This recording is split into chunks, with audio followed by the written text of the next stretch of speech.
everyone, and thank you for joining us for this next installation of the NAIC Insight Series. I'm Carmen Ortiz-McGee, Chief Operating Officer of the NAIC, and I am joined today by the incomparable Mellody Hobson. Mellody, thank you so much for taking time to be with us today. I'm delighted to be here. Thank you for having me. Absolutely. Excellent. So normally we have a format, right? We'll go into the early part of your career and we'll kind of make our way, but you guys made a big announcement last week. And I think everyone really wants to hear about that. So if you could share with us, in your own words, what is Ariel Investments and Project Black? What are they all about? Okay, so I'm excited to talk to you about it. We just announced it last Wednesday. So it's been exactly a week. And what we announced was a new initiative at Ariel to scale sustainable minority-owned businesses by solving for two issues that we think are critical. One is capital and the other is customers. We think that people over-rotate to the idea of access to capital for MBEs, minority business enterprises, when customers are just as important. And I tell people, listen, if you've got a fistful of receivables, I promise you, a bank will lend you money. And so having that customer base and that capital base, we think is very important. So how are we going to do it? We want to have these scaled, sustainable minority-owned businesses be tier one suppliers to Fortune 500 companies. So that customer base to be embedded into their business by being essential suppliers to those Fortune 500 companies. Now, those companies are saying they want to do more business with MBEs. Right now, only 2% of their spend is with minority business enterprises when they say they want that number to be more like 12 to 15%, which means it's $1 trillion opportunity. But they don't have the businesses of scale out there to work with because 95% of minority-owned businesses have less than $5 million in revenues. So even if they wanted to do the business, the scale issue becomes a real challenge. So we're trying to reinvent this whole idea by buying middle market businesses with revenues between 100 million and $1 billion. And by virtue of our ownership, they become minority owned, install minority leadership in the C-suite, have an exceptionally diverse workforce, your equity from the rank and file all the way to the board and the C-suite, relocate or expand into underrepresented communities to help in that way as well. And over, we think, a 10-year period, we can create 100,000 jobs for Black and Latinx people. So that's amazing. That's incredible and desperately needed, right? That type of capital has been what's missing in our business communities forever. And so we actually have an initiative called the Minority Growth Equity Funds Initiative, which has a similar objective to increase the amount of growth equity capital, in particular, to suppliers to corporate America and other diverse-owned businesses. So we are delighted to stand shoulder to shoulder with you in this effort and in this fight, and hats off to you. I have to ask, though, you know, Ariel's been around since 1983, right? It's kind of a long, storied existence. And so have you always had an eye towards getting into the alternative space, or was that really born out of what we all saw happen, the chaos and the uncertainty of 2020? We have not always had an eye towards that. People always wondered why we weren't in the alternative space. And we weren't because we only do things that we think we can be really good at. We don't just start businesses to start them or products just to start them. We want to be able to demonstrate that we can excel. Here we saw a particularly unique opportunity that we think really does level up to the skills that we have, as well as the relationships and the opportunity that is at hand. And so as a result of that, we felt that the timing was right. We, of course, went through this tumultuous summer with all of the issues around race that were just front and center, that we know as Black and Latinx communities exist every single day. But certainly the horrible murders of so many just unconscionable acts that occurred, so many people over the summer that were filmed and got a lot of attention, created a conversation. And this business that we've just birthed with my CEO, Les Brun, who's going to run this business, was a reflection of a conversation that I had with Jamie Dimon of JP Morgan, and Jamie was saying, a lot of people want to help Black business. And I said, you know what? I have an idea. So I wrote him a memo 2 days later, and my code name for it was Project Black. And I was like, let's just keep that as the name of the initiative and what we're doing. So it was really a function of the opportunity we saw and just understanding what the issues are in corporate America that I have a front row seat to see as a board member, the intentionality that is there, and then what is keeping companies from meeting these commitments. As Les likes to say, there have been these announcements and pronouncements, but the question is, how do you get that to turn into meaningful, lasting change? And we thought this opportunity and what we're doing with Project Black actually creates that potential to match up those desires with the need for scaled minority businesses. Absolutely. Well, excellent, excellent. So I'm sure we're going to have a lot of questions about that at the end when we open the floor to questions from the audience. But I do want to get back to your story because it's such an incredibly compelling one. So if you could, well, many of our viewers, I'm sure, are familiar with your story.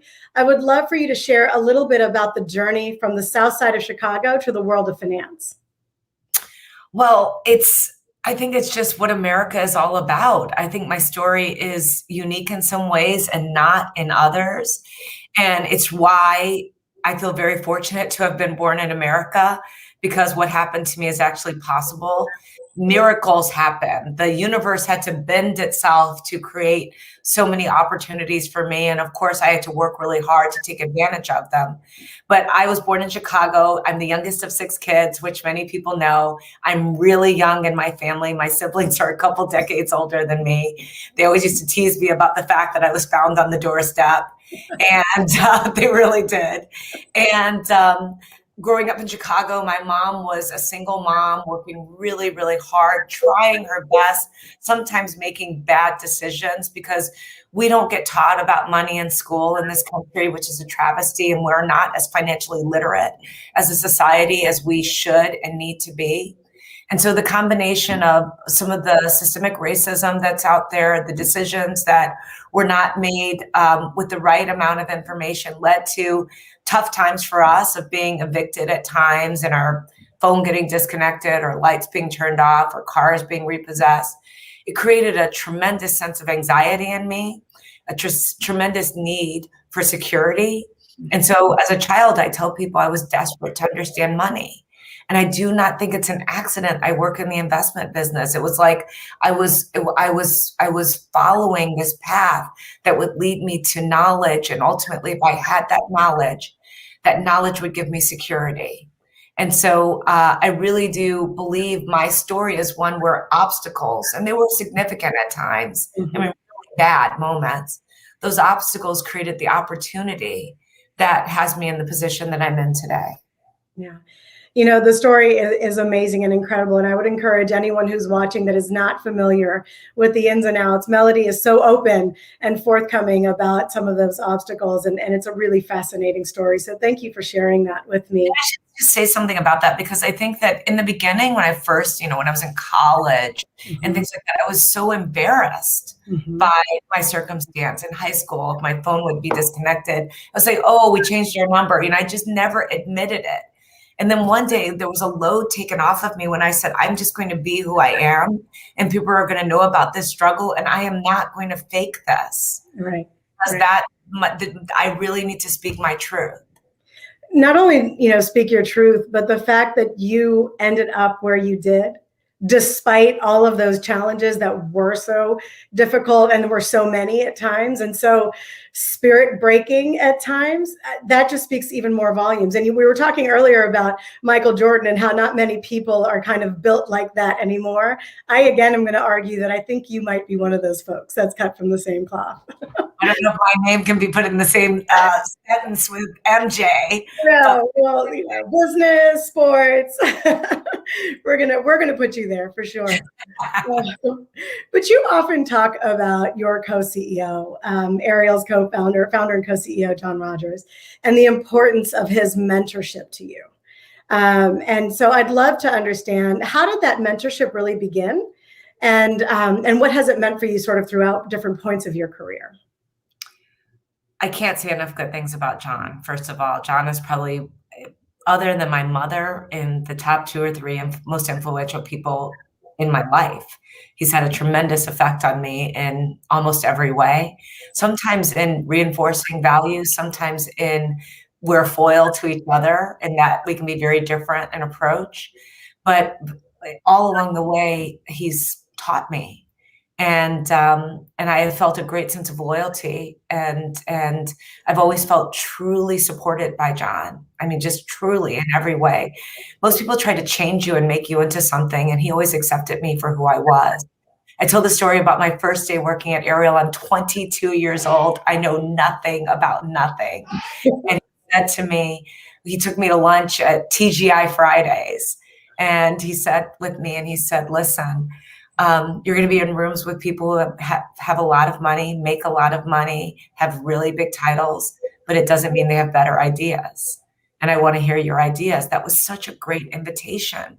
People talk so much about diversity and inclusion. Diversity is checking boxes. Inclusion is what that conversation was all about. I want your ideas. I want to hear from you. At 22, that was a gift, life-changing. And I can't imagine having had a career that would have started off in any other way, because he gave me such permission to speak my truth. And I always say that truth with a small t, because it was not necessarily truth with a capital T. What did I know at that point? I just had ideas. And then from there, I can give just chapter and verse on all the things that John did to make sure that I was learning. One of my favorite stories, once he called Jack Bogle, the CEO of Vanguard Group. He was on the board of Princeton with John. And he said, I have this young woman working for me. I want her to meet you. I am sure this was low on Jack Bogle's list of to do.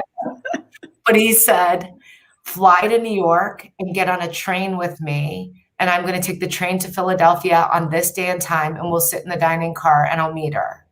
So we flew from Chicago to New York, got on the train with Jack Bogle, rode the train to Philadelphia, got off, and flew back to Chicago. And on that train ride, John said, when I was 25 years old, I wanted you to meet Mellody because she's going to be president of Ariel when she's 30. And I nearly fell out of my seat. Who does that? Right. He said, I want to spend the next 5 years having her meet consequential people so that she gets to trained. So these were the kind of experiences that you just can't, it took a lot of foresight and vision for John to see that, making that investment in me. But ultimately, I do think, I would say, I think I'm okay to have around. I think I've contributed a few things here and there. Things, right? I think that story is so powerful because it speaks to John having an eye out for talent, having an eye out for the future of his firm, and then really leaning in to clearing the path for you, to showing you what that path looked like. And I wanted you to share that because I'm hoping that will inspire some of the people who are listening to this to do the same for other young people coming into their firms who might already be there, people who they may interface with when they're interacting with their universities, their alma maters. Because those sorts of things are transformational, and without them, maybe we're not talking today, right? Maybe you're not chairing the board of Starbucks, right? Maybe those things don't happen because those doors weren't open, and that constant investment and that constant, challenging you to grow doesn't happen. So it's a really powerful story. You also have to be a willing participant on the other side. I mean, there was a lot that I did to really, the sun rose and set around John. Whatever his schedule was, that's how I worked. And I've told that story before. He used to go every weekend to sit in McDonald's to read at very, very early in the morning. And I just literally started sitting with him. And I would just watch whatever he was reading. I would get the exact same things. And I would just hope he would talk to me. And I'm sure I felt like a stalker, but I was really just really, really hungry to learn anything I could from him. Yeah. And then when he gave me really hard assignments or things that, I can't even tell you how many all-nighters I pulled. There was a day John came to work and I was wearing the same clothes. And he told me that he was concerned about my health. And he said, if you don't go to the gym, you're not getting your bonus.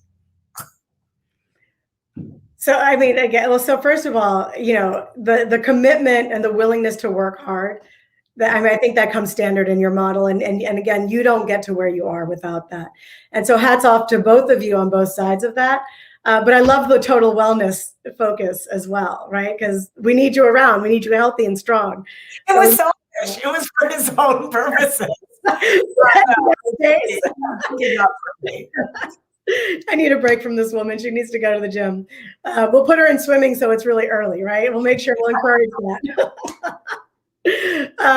So, I mean, needless to say, you're both brilliant business minds, right? I mean, the two of you have built something extraordinary together. So would love to understand, what do you characterize as the Ariel advantage? The people. It comes down to the people for us. That's why I work there from day one. And it's why I get excited by what I do. It's the people inside of the firm and the people that we serve. But first, the people inside of the firm. I tell people diversity is a competitive advantage for Ariel. That because of my story, that I was an intern, that became president, that became co-CEO, that story says to people, there is a path for you. And so I do believe when young Black and Latinx individuals are looking around the industry and they see Ariel and they see me and they see so many of my magnificent teammates that work with me who come from all walks of life, who have all sorts of personal stories that are equally compelling, that I think they say to themselves, I want to go there because I've got a better shot of being on top. I mean, even just the two investors that we've just hired, two of the three investors we've just hired for Ariel Alternatives. I mean, a perfect example. One is from Jamaica. The other one's from Panama. The Jamaican, Richard Powell, was an Olympic soccer player, a professional soccer player. And then his parents said, it's time for you to get an education. And he went to Andover and then Harvard. And the second one, Franz Alfon, one of 5 children. His parents moved to America from Panama when he was a child. All 5 went to Harvard. I mean, I think when people see these stories, they say this is an unusual place. And we want those people who are really willing to work very, very hard and speak their truth and bring their ideas to the table. We want them at Ariel. And I think we have a reputation for having that. Without question, without question. And it is so incredibly important for young Black and brown women to be able to look up and see people like you and John at those levels and accomplishing the kinds of, and then having the gall and the courage and the strength to speak about it and to be active champions about it. There's so many great things that we could say about it, but you both of you are amazing, amazing role models. And if I could just add one point to that, because so many people, especially in our industry, they constantly talk about the pipeline. The pipeline is important, but if someone in that pipeline doesn't see people that look like them on top, it's for naught. And so really understanding that it's a bottom up and top down effort to get that kind of talent inside of a firm and that kind of diversity. Yeah.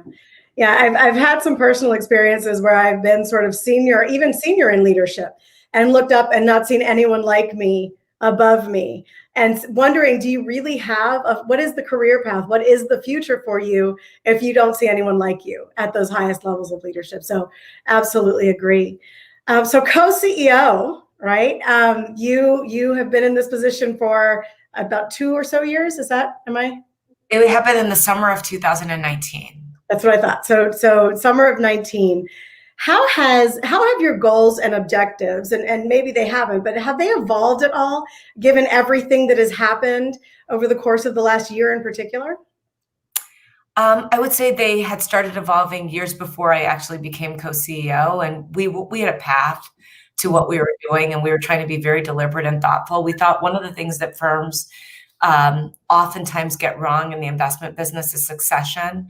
And we wanted to just be really smart and deliberate and be way ahead of things. John Rogers is not going anywhere. And anyone who knows him knows, like, he has nothing else to do. Like Ariel is it. He leads this company. This is what he does. No hobbies, nothing. I can trust me because he calls me about 6 or 7 times a day. But I will tell you that we also at the same time said, we just want to give a long lead time to our clients. And when I became co-CEO in 19, Ariel was 36 years old. And John said, I'm going to be here minimally till we're 50, which would make him 75. When we're 50 years old, 14 years from that time. And he said, but really, I want to be like Warren Buffett. I want to work for a very, very long time. So going into this, we were just being very, very thoughtful and deliberate about everything we messaged, because we, again, didn't want anyone to think John was going anywhere, because he just literally isn't. And I'm glad. The other thing, however, that I told John, I said, when I get to be the decision maker, and that is the decision, that is the deal that we have. John runs the investment business, the investment teams report to him, and everything else is me, that I get to put my stamp on the organization. And because of that, I call it Ariel 2.0. And so the 2.0 is this Mellody version. And we're building on the success of what John certainly put together and started and let me be a part of. And then we say to ourselves, how can we be better? And so that is everything from every area of the firm. I ask the team constantly, if we started over tomorrow, would we do it this way? Not why do we do it this way, but if we had a blank paper and started from scratch. I also tell our team, start from scratch. No editing. It's easier to edit than to sit and look at a blank page and rewrite and rebuild. And I got that idea from my husband. He was like, Mellody, there is nothing harder than a blank page. Nothing, as a writer. So I told our team, no, you can't, sit and move boxes around, rebuild and see, do you get to the same place? And if you don't, tell me how we're going to get to where we need to be. That's so foundationally believing we have a great culture and a great firm, and the cornerstones of everything we do are set. How we think about investing and value investing, small, medium-sized companies in international and global marketplace.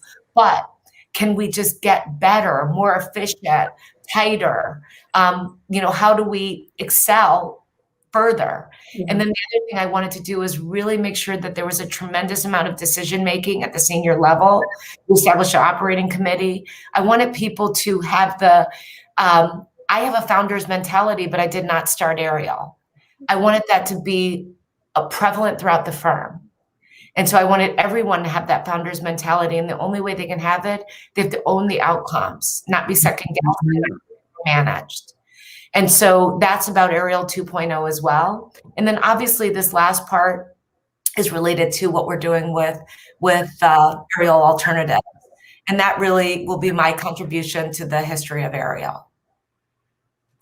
It's just all so incredibly inspiring. I think everyone's looking as, is Ariel hiring? It sounds like such an amazing space. First of all, in private equity, yes. Private equity, which is important to this universe. So everyone, who's looking, take note. They're hiring the best and brightest minds. I need a new chief of staff, because my chief of staff is going with Project Black. She's Nikki Stokes Hobson, who's just magnificent. But I have to, when you love someone, you set them free, as Sting says. So she has to do it. That's difficult. It's difficult when you have that person who knows you and moves the way that you need them to move, and to be able to give them that space. But what a great gift.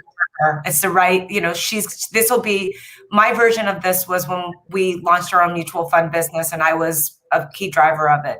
This is her version of it. So this is super important. It's a tremendous opportunity for her professionally. She's taking my right arm with her, but that's right. So we're looking for a new right arm. That's the big announcement here, right?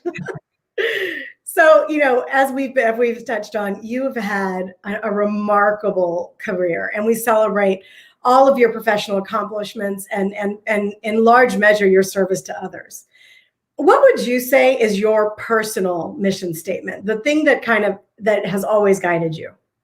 My mother used to say it to me as a child. I've given this line so many times. My mother just always said, be the labor, great or small, do it well or not at all. And she was literally all or nothing. Like, you go all in or don't even bother. And I don't care what it is. Like, it could be sweeping a floor. I should be able to eat off of it when you're done. But be the labor greater. So I literally joked. I'm like, we should just put it on my tombstone. Yeah. She said it so often. So even today in this very busy life of yours, with so many commitments and so many responsibilities, that still holds true.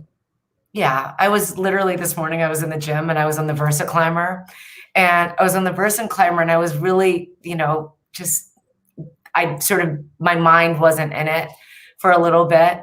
And then I just started thinking about professional athletes. And I was like, do better, Mellody. Serena would not be phoning it in right now.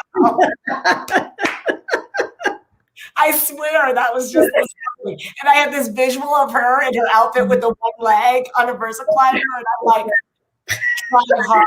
You have to do it. You have to give more. You have to dig in. Yeah. We all have to have those moments where we're doing those early morning workouts, because Lord knows it'd be so easy to just walk away. Yes. So again, you had incredible accomplishments, including being the only Black woman to chair the board of a Fortune 500 company, and the first African-American woman to head the Economic Club of Chicago. Are there any other firsts that you've set out to accomplish, or is there anything else left on your professional bucket list that you'd like to do? Well, I have to tell you one thing, which is first for me means nothing. I think that psychic value that certain people get out of that, that's not for me. And I always say, I think it's actually can be problematic for our community that we have that first and only desire. And I think it can keep people out. And so I always talk about, and I say this in my TED Talk, first of many is a better way to think about it. But I've never thought about anything in terms of being a first at all. I'm not the first Black woman to chair a Fortune 500 company. Ursula Burns was before me, but how sad is that too? I mean, that's just not right. And I think I'm talented and smart, but I'm not, there are 330 million Americans. There are some others that are out there. But what I would say, what's on the bucket list, seriously, and I mean this when I say it, I think we can change the world. Like, I really do. I think especially some of the things we're doing at Ariel, we're modeling different types of businesses and Black and Latinx excellence, and really being able to show people what is possible when you bring together different points of view and different walks of life and different perspectives, and how it can lead to better outcomes. And when you are in the rooms that you're in pushing for that change, or what we're going to try to do with Project Black and scaling very large Black businesses, I think this could be, a game changer. I told John, I said, supposedly McDonald's has created the most Black millionaires of any company with the franchisees. And I think the typical franchisee, McDonald's franchise, I think, don't quote me, is worth like $1.25 million or something like that. And I was like, what if we could do that with Project Black? What if we could just sort of create this whole new class of people who, again, who get equity in these businesses and they grow and they see this real wealth creation in ways that our community hasn't experienced before. And again, going back to Ariel, having Ariel be a beacon of what is possible so that other Mellodies, when they're 25, start companies like ours and know that it's possible and feel that there has been a path that has been forged. So it's very, very bold as a concept, and I say it with a tremendous amount of humility. Yeah. I just think someone's got to try. Yeah. Well, I will say what I said earlier. Count us in to be supportive and to move alongside you in that effort, because I think at NAIC we have many of the same aspirations. So we, again, count us in and on board and supportive in any way. I'm so grateful for you and all that you've done to just support so many firms. So I will be calling. Yeah, hopefully we'll be able to get together in person, and do this in person over a glass of wine. You mentioned your TED Talk, and I want to move more now, since we are kind of in the asset management space. I'd like to move it into that subject. And you mentioned your TED Talk, which I thought was amazing and so incredibly insightful on this notion of being color brave. So you described that color blindness is really giving permission to ignore the issue of racial discrimination. So can you share some thoughts on how more decision makers in the institutional investment space can be color brave? Well, I talk about this in a very clear line in the TED Talk. I say, invite people in your life who don't look like you, who don't think like you, who don't act like you, who don't come from where you come from. Now, I'll be the first one to tell you diversity is harder. It's easier to be around a bunch of people who think exactly like you and believe what you believe, but it doesn't lead to the best outcomes. And at Ariel, we've all read a book by Scott Page called The Difference. And he talks about the fact if you're trying to solve a really hard problem, and I mentioned this in my TED Talk, really hard, you want to bring together people of different backgrounds, different ways of life, even different intellect, he says. And the example that he gives that is not dissimilar for what we're experiencing today is he talks about when smallpox was ravaging Europe as a pandemic, and they brought together the greatest scientific minds and they were stumped. And the person who led to the breakthrough was a dairy farmer who noticed the milkmaids were not getting smallpox. And to this day, the smallpox vaccine is bovine based because of the observation of that dairy farmer. And I would say maybe he was Mensa, I don't know, but he saw something that the rest of them did not see. And so one of the things I think that having this actual concerted effort as institutional investors to say, especially at the team level, what does my team look like? Because those teams ultimately interface with the managers that you may or may not be hiring. Right. And so to have the teams have more diversity is actually I think a very good and important step to, again, a better outcome. We've been funding something between Ariel and John called the Rogers Scholars, where we've been funding interns to work inside of endowments. Because one of the things about endowments is there often isn't a lot of diversity in the endowment offices, but those are really great jobs, fantastic jobs. So we're just introducing the idea of, at that college, do you have students there of color that maybe could work in that endowment as a summer intern, et cetera, or an intern during the school year, and they can learn a whole new aspect of the business that they can carry with them in ways that will pay dividends both to that individual as well as the institutions that they will join in the future. So again, I think that willingness is starting with their diversity. Now, this, I think, is starting to take shape. So I think people are being asked questions. After asking that questions 3 or 4 years and seeing no move in the numbers, the issue for the institutional investor will be what to do. And these things should not be in conflict with fiduciary responsibility. I think at the end of the day, they actually augment that responsibility because, again, I believe that diverse groups lead to better outcomes. So great sort of segue into my next question. You are familiar with the fact that diverse investment managers manage less than 1% of the $70 trillion in the institutional capital space, despite their documented outperformance. Right. So despite all of these reports and surveys and research pieces that show that diverse managers outperform their non-diverse counterparts. So why do you think this disparity continues to exist? Right. With all of this focus on outcomes and results and, fiduciary responsibility, why do you think that continues to exist? These things are, as the word is, subconscious. Subconscious bias is just that. I always tell people that I know that I've seen it, literally hundreds of times. I've been in rooms where we break people's mental models.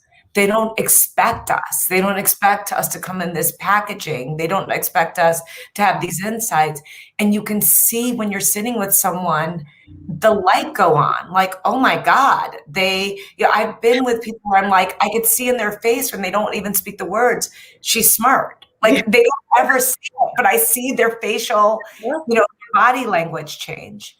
And so I think that's part of it. It's subconscious. I think the other part is, and I find this is very true of Ariel. And, we've been around a long time. We've had our ups and downs. We had a really tough period in 08, 09. We climbed back from that abyss. It was really, really, really hard. And we were determined not to fail. But I can tell you, it's like hand-to-hand combat every single day. We still fight for every dollar. We have to make a case for why we should be hired. We've never walked into a room and just, high-fived each other like we got that, because it's never, ever, ever easy. What I would say is sometimes I find that we get extra assignments as minority firms.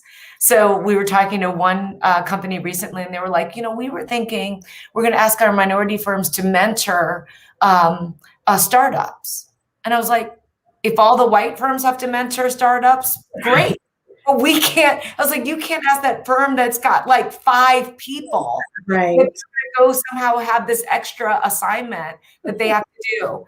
We had another one. This is one of my favorites. We were interviewing somewhere, and I thought we were like going to get the business, and the person called back, and they were like, we looked at your website, and we've decided we're not going to go with Ariel. And I was like, wow. I said, please, we want to learn. No hard feelings. Just tell me what we could do better. And they were like, we just noticed you don't have a lot of people who've gone to enough community colleges and public schools. And I was like, what do you mean? And they were like, well, we just want to see more public schools. And I was like, well, we have people who went to the University of Maryland and the University of Illinois. And they were like, well, we see a lot of Princeton and we see Georgetown. And I was like, wait a minute. We're getting dinged because I went to Princeton. Excellence. What? Morehouse Spelman, they're like, they're private. I was like, this can't be. I was like, so what happens for the majority firms that you have? I mean, it was like, well, we just want to see that you've, pulled people up from, the lowest levels who don't get a shot to work in investment management. I was like, I said, this is literally a first. I was like, I don't even know what to say. This is, do I fall for that? Like, that's not right. It's not right. And it's amazing. Bob and I were just recently in a conversation, and I was like, is that really the issue? They brought up an obstacle. And I was like, is that really? I mean, because there are so many amazing firms out here, and we find that from time to time, these investors, to your point, will either give extra assignments or throw up these weird obstacles that make no sense, and they're clearly not logical, right? So it's great to hear. Our job is to overcome it. Yes. When I was growing up as a child, my mother said, you are going to have a hard road, no excuses. Mm-hmm. So even when we have those moments, no belly aching, mm-hmm. no complaining, find a solution.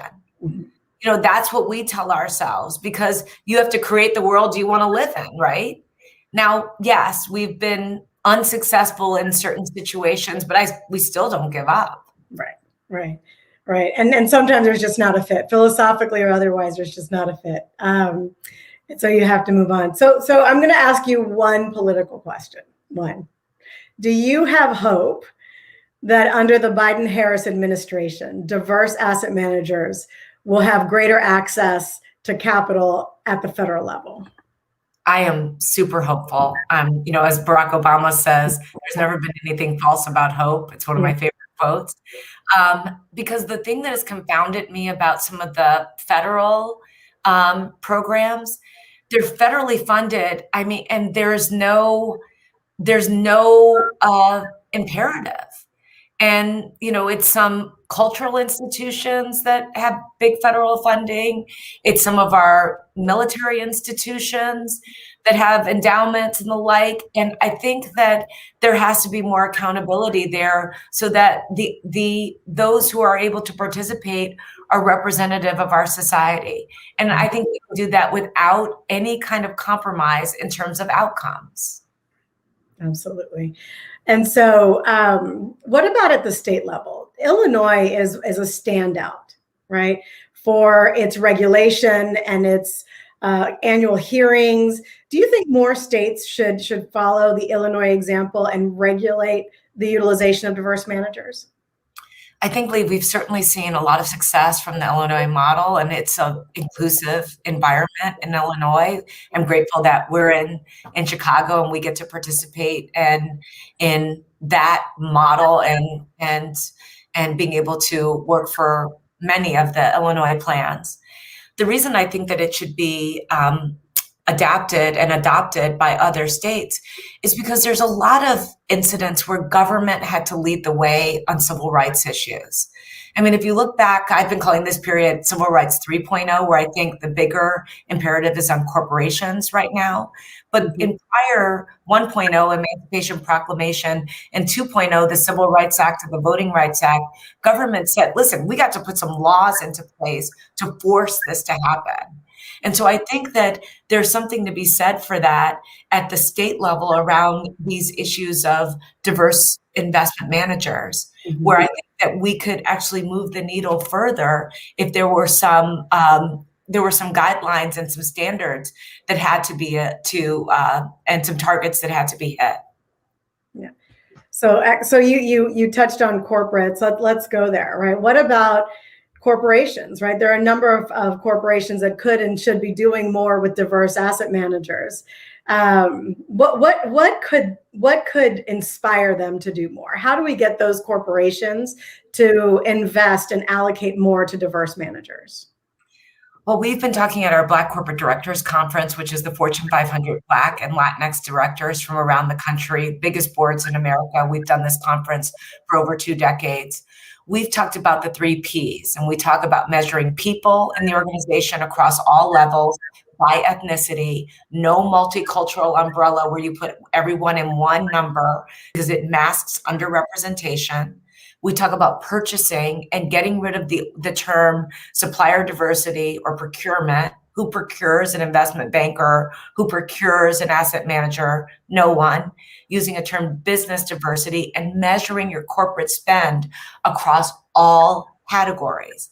And that way it evidences and clearly reveals where there's underrepresentation and where the consideration is not there. So we think if companies look at that, especially in these professional services areas, we think that there could be a sea change in outcomes for diverse asset managers, as well as relates to other professional services, law firms, and the like.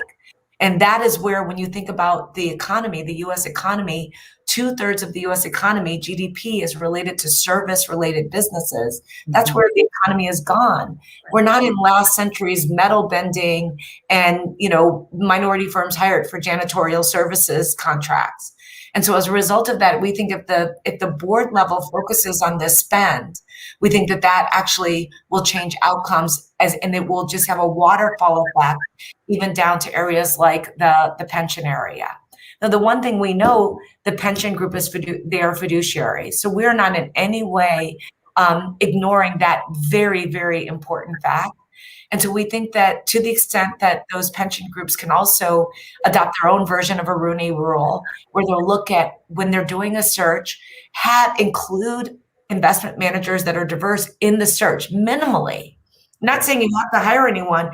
We think that just the talent will become incredibly apparent to people who maybe didn't know it existed before.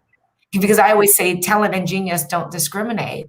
A lot of times people don't know. I've been on investment committees where I've raised this point around diversity, and I've mentioned great firms that are out there, some of whom have gotten hired, and the investment leaders didn't know the firms.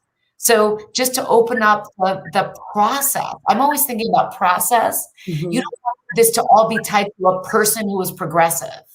You want it to be in the DNA of the organization. So if a person who is progressive and really great on these issues leaves, that whole sentiment and way of doing business, et cetera, doesn't leave with them. Yeah, without question. Well, I'm always amazed, I have to tell you, and maybe because I live in this space, when they say, we just didn't know, we didn't realize. And I'm like, well, we have 115 members managing 200 billion in assets under management. And some of them have been around for decades, right? How do you not know? That's always the most amazing statement. But we'll names, but I was on a committee and I was talking about Brown Capital, a firm that we really admire and respect. And they're like, we don't know them. I was like, oh, they were in Forbes last month. Like, okay. How did you miss that? Right. How did you miss that? That's exactly right. So that's what I'm talking about. It's amazing to me. So let me share with you, one of our highest priorities is our Women in Alternatives initiative. And this seeks to increase the number of women of color at all levels of the alternative investment space. Clearly, women of color face more and different challenges in the institutional investment space, in the asset management industry. As a Black woman in this industry, what unique challenges would you say that you faced because of that intersectionality of being Black and a woman? A lot.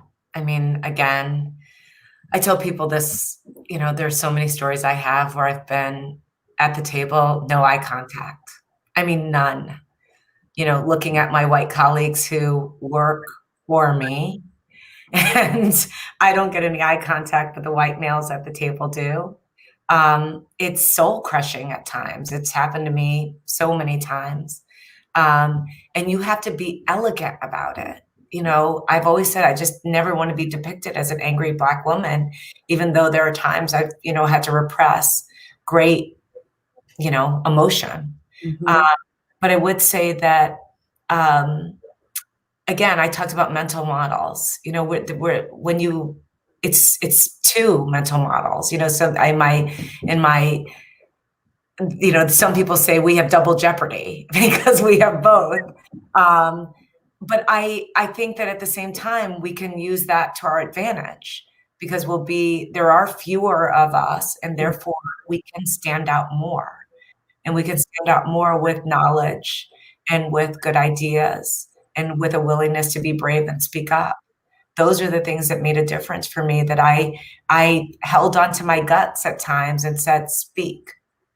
And, don't embarrass, don't berate.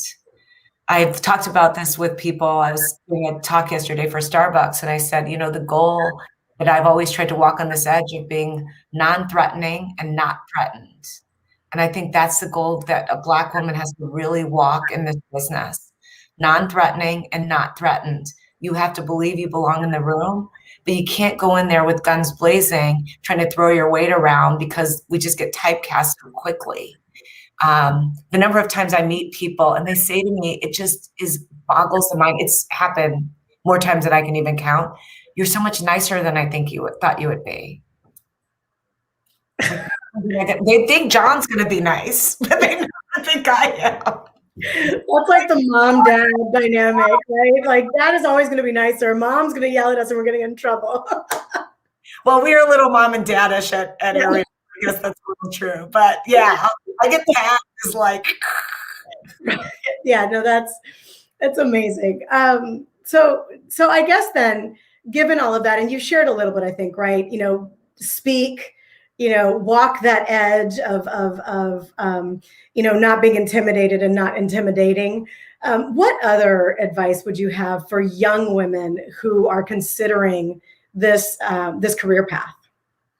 So I have both, the constructive as well as the things that I think that we just have to understand we're going to confront. So some of it I've already given you. Mm-hmm. Sort of going back to my mother's point, no excuses. So people will do things that will not be right. It will be unconscionable at times. They won't make eye contact, etc. No excuses. You cannot allow yourself to be a victim. You just can't. So anytime I've been in those situations, I'm just trying to find the energy to channel that for being better. In my mind, I go to, I will show them. Mm-hmm. That's my goal. Like, we're just going to whatever they think, it's going to be better. We're going to do a better job than they could ever imagine. And I have to tell you, I'm like relentless about these things. Like, just the letter we wrote last week for Ariel Alternatives, like, I spent days and days on that.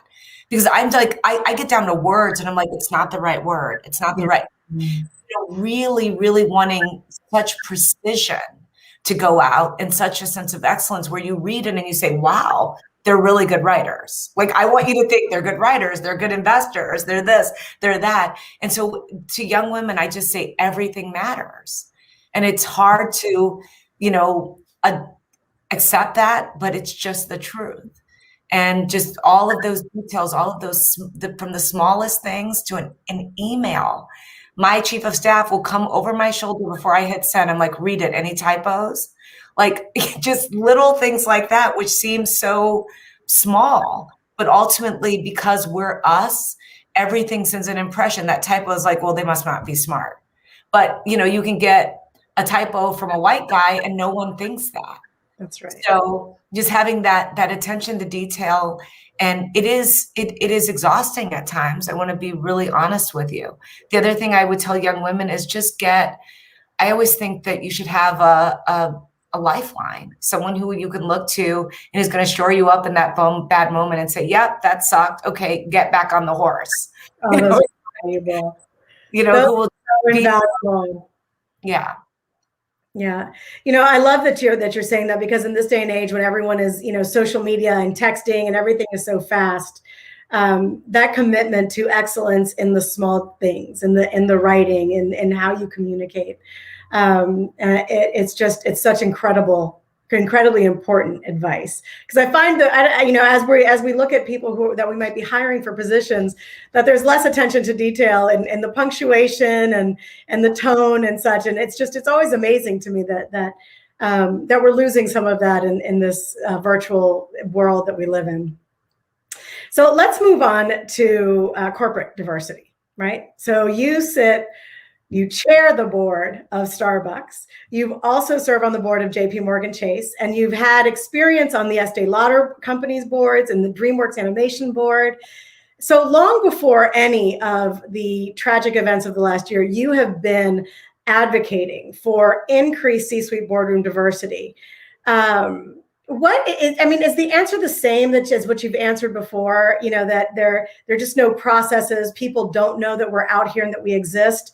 Why do you think there's still such a lack of diversity at the C-suite and boardroom levels in corporate America? Well, here, I think there's been a big shot in the arm since the summer. I think a lot of corporations now recognize they don't want to have that annual meeting or that shareholder annual report come out with an all-white male board. Now, there's still over 100 companies in the Fortune 500 that don't have a Black board member. But relative to where we are, we're seeing a frenzy around boards and board additions. I mean, our joke is we could start a headhunting firm in our spare time because we get so many requests. But I do, when I send lists, I tell people, I need a phone call with you to go over this list. I will not send a list anymore into an ether and hope someone follows up on it. I want to go through, I want to walk you through every name, and I want to tell you why I've recommended them. And I want to bring this resume to life for you so you understand this person and the talents that they have. Because I think in the white community, they advocate for each other in that way. Now, it might be on a golf course, it might be in a casual way, but we don't get that opportunity. So I've changed my approach in that regard. And I do think we're going to see the numbers go up year over year in terms of Black and women and Latinx directors. They won't nearly be where they should be. I really applaud Adina Friedman at the NASDAQ, who's saying that they don't want to bring a company public unless they have at least 2 diverse board members.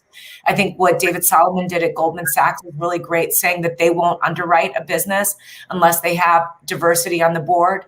And both have defined them in different ways, but it still gets us closer to the goals that we all have. So we have a long way to go, but I think that we've seen some movement on that issue recently.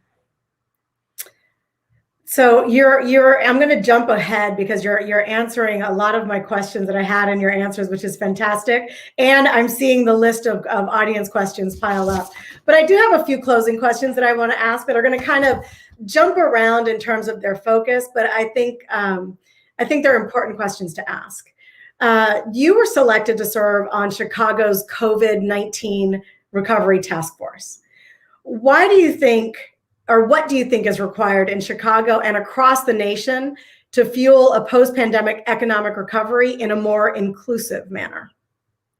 John and I wrote an editorial for Cranes on this exact subject. And basically what we talked about is there is a need for public-private partnerships to come together post-COVID like never before.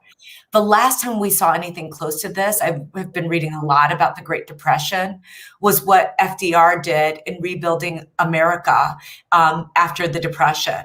And there was a tremendous amount of work that was done with the robber barons, the Fords and Carnegies and DuPonts, et cetera, those business leaders to move the country forward. So a lot of people have forgotten about the fact that the minimum wage was reset by Henry Ford during that period. And it went from $2.50 to $5 in the early 30s, which it doubled literally, because he decided that he wanted people on the factory floor who made enough money to be able to buy a car. He also, which most people don't know, did not discriminate at the factory floor level. Now, at the senior level, they didn't have the kind of diversity that they had amongst the rank and file, which is why so many people from the South moved to Detroit, because they knew that there were jobs available there. I elaborate on that answer because I think that's what we're going to need to do. FDR threw so many things against the wall, some stuck, like Social Security and Medicare and Medicaid. So many things stuck and other things didn't. And I think we're going to need to be in that mode where business leaders are working with government. And I applaud the Business Roundtable for their statements last year about the role of a corporation being more than just profits, understanding that there is a responsibility to the broader community and giving corporations permission to focus on that responsibility as a group, I think was a very, very positive thing that allows these kind of partnerships to happen. Excellent. Thank you. So this next question goes to one of your passions. You're a huge advocate for financial literacy, especially with children, as you mentioned earlier in our conversation. What key financial lessons should we learn from the pandemic and the current economic climate? And then secondarily, what key lessons should we be imparting to our kids? So the first one from this pandemic that I have talked for, 100 years about the importance of an emergency fund. And this is when it's really come true. People saw something that they did not expect in any way, really just shut down the world, literally. And that they had to lean on either some kind of savings or family members or their family member savings for very good reasons. There were businesses with zero revenues. So I think that if we can rebuild, or as I think the Biden-Harris slogan is "Build Back Better," that I think individuals need to think about building back better in terms of refurbishing that emergency fund. So to the extent that we go through another crisis, there's the opportunity for funds for money, people to lean back on. I again point to the Great Depression because the Depression era babies were the greatest savers in American history. They had such a tough time and that period got imprinted on them in such a specific way. I'm hopeful we can use this crisis to create that kind of opportunity in terms of saving and investing. Mm-hmm. Absolutely. Last question from me, and then we're going to jump to audience questions. In your letter to your daughter, Everest, years ago, you quoted W.E.B. Du Bois, "Be honest, frank, and fearless. Be brave."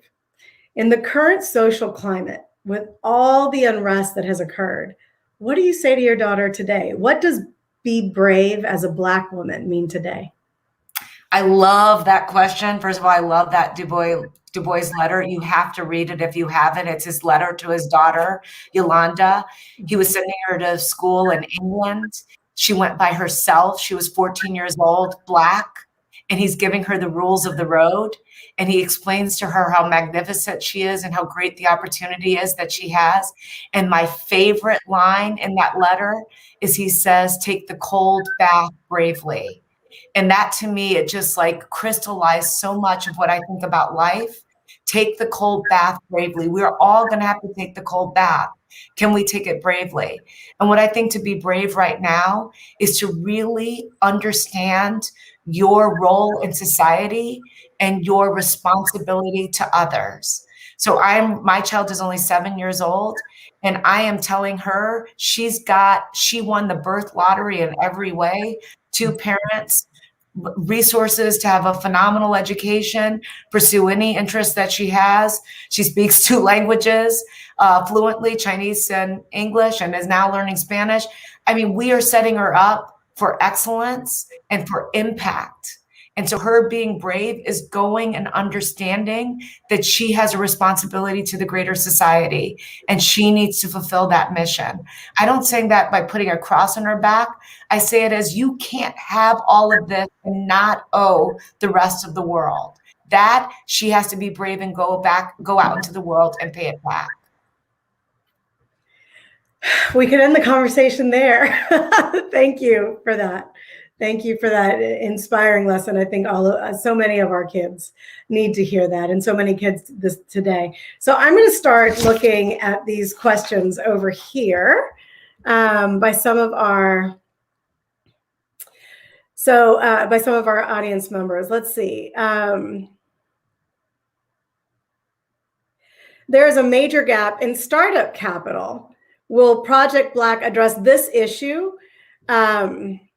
If not, are you willing to look at startup capital as well? It will not be initially what we will do, because we're looking at middle market businesses that are already of some scale. As I mentioned, revenues of 100 million to $1 billion. However, we see those as platform companies. We'll have 6 to 10 platforms with add-ons. So those add-ons might be smaller businesses. Mm-hmm. And in that situation, it could be a startup or a smaller business that gets attached to the platform that we're establishing. Excellent. You answered the question of, does Ariel still face discrimination? Amazingly, with all of the accomplishments and all of the things you're doing in the community and just all the incredible impact you're having. Has Ariel Investments ever seriously considered acquiring or starting a nationwide internet commercial bank? No. We'll move on. That's a too hard category. Yeah, okay. I sit on the board of JP Morgan, and running a bank is hard. No. Yeah. So here we go. How do you encourage men and non-diverse people to be better allies? Well, I'll tell you what I don't like, and then I'll tell you what I try to push for. So I meet a lot of white men who tell me the reason that they're focused on gender diversity is because they have a daughter. And they're like, I have a daughter, and I really want to make sure that she has a chance, and that becomes the story. And I always say to them, your daughter is going to be fine. Like literally, it's the other girls, it's the other boys that I'm more like, my daughter is going to be fine. She is. Mm-hmm. It's the other ones that I'm more concerned about. So I try to get them out of self mm-hmm. and into other in those conversations, if that makes any sense. Not to be heavy-handed, but just really to help them to see, you're talking to a CEO. Right. So that's generally what I try to do. So move from a self-focus to understanding the community around you, the world around you of people who have not been blessed with the access and opportunity that you have.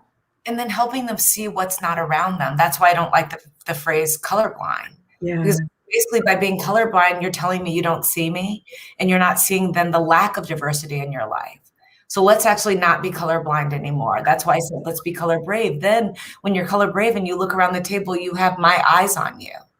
And now with my eyes, you can see things in a very, very different way. We're going to end our conversation here on that incredibly inspiring note. Mellody, you've been incredibly gracious with your time and with sharing your insights and your story. And I'm so thankful to you. And I look forward to working closely together as you embark on this Ariel Alternatives journey. Thank you so much for having me, and thank you for all that you do and the organization, which is so important to our community. Thank you. Thank you for that, Mellody. All right. We'll say goodbye.